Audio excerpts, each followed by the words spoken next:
tongue, ribs, on those. This is one of our freezers where I keep the byproduct from the leather that we get, and you know, if you get this high quality premium leather, you end up with all this flesh, and I don't know what to do with it. So we just put it in the freezer, and then we just eat it. About all you can do with it. It's unfortunate that there's so much waste when you make leather. There's just all this meat left. So we'll go ahead and put that to use. Try not to waste anything.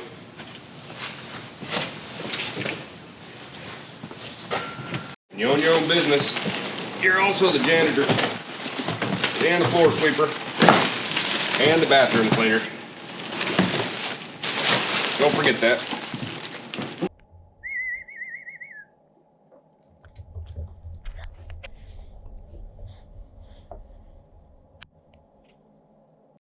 This video is obviously posting late Tuesday night or early Wednesday morning, and the only reason for that is just we got tied up yesterday with customers and trying to get some stuff done in here, and I wasn't able to get it edited. But I understand that it is late. I apologize for that. Let's get back to the video. Good morning, everybody. December the 7th, Monday morning briefing, episode 12, I think. I'm going to lose count here before long, but I think that's right. I don't have a ton to go over with y'all today, just got a lot going on. Obviously, it's Christmas season. Most of y'all are probably the same boat. You're working on projects doing that. And a lot of these projects I can't show you because they may be a gift, and the person receiving the gift may watch this video. So I'm going to be I'll show you some of the projects I'm working on that I know I can, but some of them, yeah, we kind of usually in our shop during Christmas time, historically, we kind of slow down our social media post as far as a lot of pictures and stuff, and a lot of them would be maybe just a piece of a project or something like that. And that's mainly just because we don't know which ones are gifts, who's following us, who's not, and if they may or may not see it. So usually in January I start posting a lot of the stuff that we've made in December for Christmas, and that just helps to ensure that we don't let the cat out of the bag for somebody and ruin somebody's surprise. But anyway, that's what we're doing, just working on projects. I worked in the shop on Saturday. I did not yesterday because we were at a cow show in Gonzales, so that went well. It was a lot of fun. Everybody did good, and everybody had a good time, so we got back from there and got everybody settled in, and we're back in here Monday morning. This is going to be kind of hammer time for us in the shop. I'm going to spend quite a bit of time in here this week and next week to try to get the bulk of our Christmas orders wrapped up and completed and shipped out. I'm a little worried.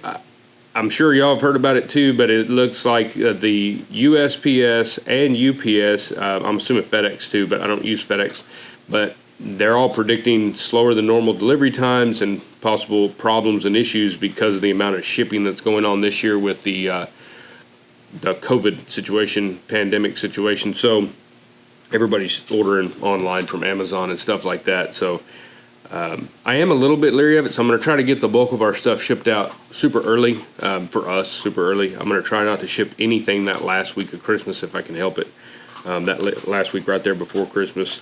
So I would advise that if you're kind of looking at that. If you haven't heard that, they are saying that there could be potential delivery issues or on time frames and stuff, so don't count on that.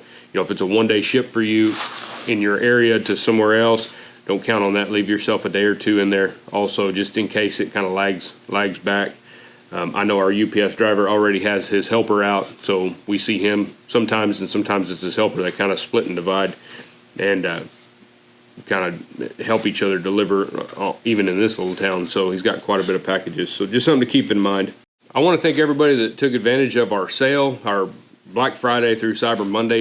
We did extend that sale a little bit on Tuesday, just because Claudia was in here, and we only have one computer, obviously, and she was on there doing her orders and fills and stuff, and so I just didn't get a chance and honestly kind of forgot. So it stayed open a little longer than I intended it to, but that's all right. But a lot of people took advantage of it. A lot of people took advantage of the course and ended up signing up for that, and we're really, really want to thank you. And we're really grateful for that. Thank you very much. If you have any questions about the course, let us know. Be sure and send us an email or something, and we'll be sure to try to help you best we can.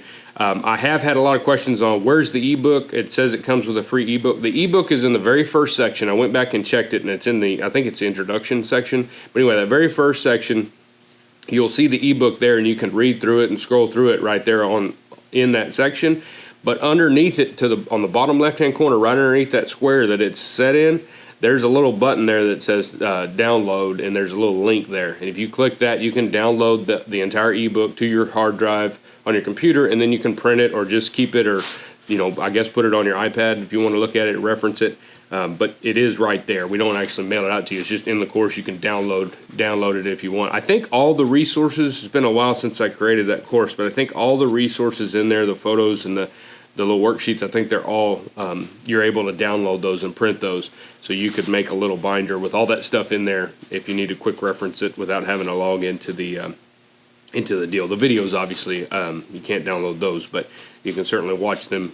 And you can go through that course as many times as you want. You can always go back and get back in there and go through it again, or go through one section to refresh yourself on something. But I think it's a good course. I've gotten a lot of good feedback from it over the years, and then also now with people starting it and over their little Christmas break or whatever they've got going on. And so we're really excited about that. And so we want to thank everybody that took advantage of that sale and took advantage of getting signed up for the Leathercraft newsletter and all that kind of stuff. We can't thank you enough. It was a really, really good sale, and I think a lot of people benefited from it and got a lot of good resources out of it. So we'll continue to do what we do and create resources like that in 2021, and expanding out into other product lines as well to try to just make it easier to get into leatherwork with quality products and quality resources, so that you can create pieces that you like and that you want to do, and make everything a little bit more versatile to where you can kind of make it your own, no matter what skill level you're set at. So,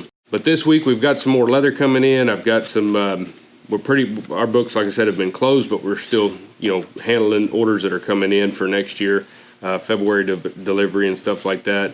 But we're going to work on that, work on a bunch of belts. I've got a lot of belts that I need to cut and get drawn and tooled. And so we'll be working on that, and we'll put some pictures up on social media for that. Huey's over there eating wood. He's chewing on my drawdown stands. He chews on everything wood. Damn puppy. I really dislike the puppy stage, but they're so cute. How can you deny it? But man, he tears some stuff up. He's learning, though, what leather he can chew on, so that's a good thing. He hasn't chewed on anything he wasn't supposed to in a little while. 10, 15 minutes, something like that. Let me get some coffee. I'm going to show you some of the projects that we're working on. All right, so here this is kind of the area that we've already, some stuff has been tooled, some stuff I've got to tool. I've got a bunch of spur straps here. These are just some roper style spur straps, or team roper stuff. We got 3 of those to tool. I've got a couple wallets here. I've got one drawn up there that will get tooled this morning, clutch wallet.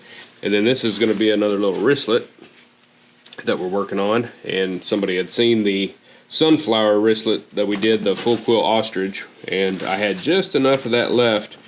I mean, barely enough, but I got enough to go ahead and put another one together for him. And so we're doing that there. And then I've got a shave kit, and we only had 2 shave kits this year for Christmas, so I've got one done. Let me grab it. I've got this one pretty much done.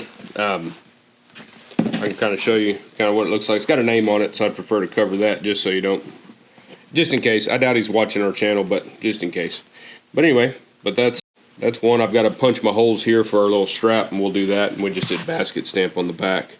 And then we've got this one here. I'll get that one tooled this week as well. But I've got a bunch of belts cut out that will be getting tooled and stuff this week as well. These are some of our little items. I like to get the little items out of the way early, just because they're kind of aggravating if you're trying to rush those, because they take more time than you think, especially spur straps. I usually don't build a lot of spur straps, but we did take a couple orders this year. Just they're good customers, went ahead and did them. But man, you've got a lot more time in this pair of spur straps than you think you do.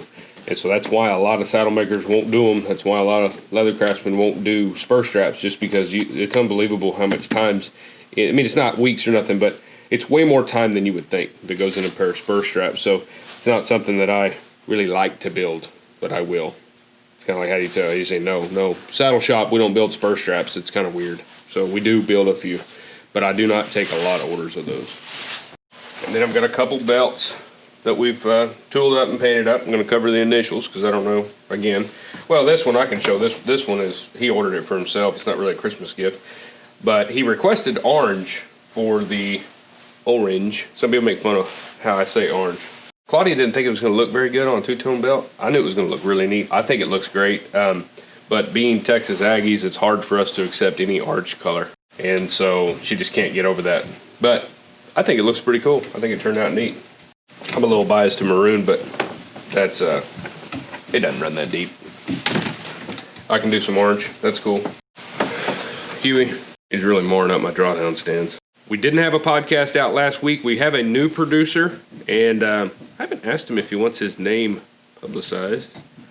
But he doesn't do leather work or anything, but he's a good friend of mine and does video production for bull sales and cattle sales and stuff like that. And he's a good friend of mine, but he's going to start producing the podcast for me, so that's going to take a lot off of me because honestly, I really don't like editing audio. I thought it'd be pretty cool. I'm getting more efficient at the video, and I have fun with that, so I don't mind doing those. But the audio is just laborious, and it's not very much fun for me. So he's going to start doing that. He's already done the episode from our interview last week, and so it will post this week. I'm not sure exactly what day, probably today or tomorrow, maybe Wednesday, but I'm proofing it right now. He's edited it already, sent it back to me, so I'm just going through it, making sure that I like it. It's our first one to do together, and so he just wants to make sure that I like it before we go ahead and post it. But we'll get that posted, and just a hint, it's a saddle maker, and so he's going to be the very first saddle maker we've had on here. And so it is a little bit of a long episode just because we had a good conversation. I don't really have a time frame on this podcast like I've mentioned before for Lost Trade. However long it is, that's how long it is. Conversation's good, that's fine. You know, being two saddle makers talking, we talked a lot of shop and just kind of rambled on for quite a while. So it will be a long one. I think it's 2.5 hours long. And we'll let y'all know on social media when that is up. But if you haven't checked out our podcast yet, it's called Lost Trade Podcast, and you can go to our website. There's a button at the top of our homepage that you can click and go right there and listen to them. There's players on there, so you can listen to any episode you want, or you can find us on Apple and Spotify. And send us an email and let us know what you think about it. We like to, we're eventually going to build a website for the podcast and that kind of thing, and maybe a couple social media channels for it on its own. But as of right now, it's just part of what we're doing. But it is separate from our company. It's just kind of our little side project that we're just having fun with. And so we're interviewing all kinds of different craftsmen in the Western lifestyle trades. And hopefully someday we'll get some artists on there and some kind of, I guess, fringe Western lifestyle craftsmen and creators. And so it'll be cool. But right now I think we're on episode 8 or 9. So it's been a lot of fun. We've got a lot of episodes on there if you want to binge listen to it. There's a bunch of them on there you can check out. But the new one will be up this week, and we'll let you know when it is. Oh, we got to do the snowman update. Let's do that. There's your weekly snowman update. 18 days till Christmas. Remember, that's not ship days. That is to Christmas Day. So 18 days. So leave yourself some room there to ship those products that you have at the very end so they'll get there in time. That's our snowman update. I'm going to go ahead and get back to work. We've got lots of stuff to do this week. You do too. We don't have time to sit around watching YouTube all day. Time to get to work. Get at it. Let's knock it out. And we'll see you next Monday, the Monday morning briefing. Thank y'all.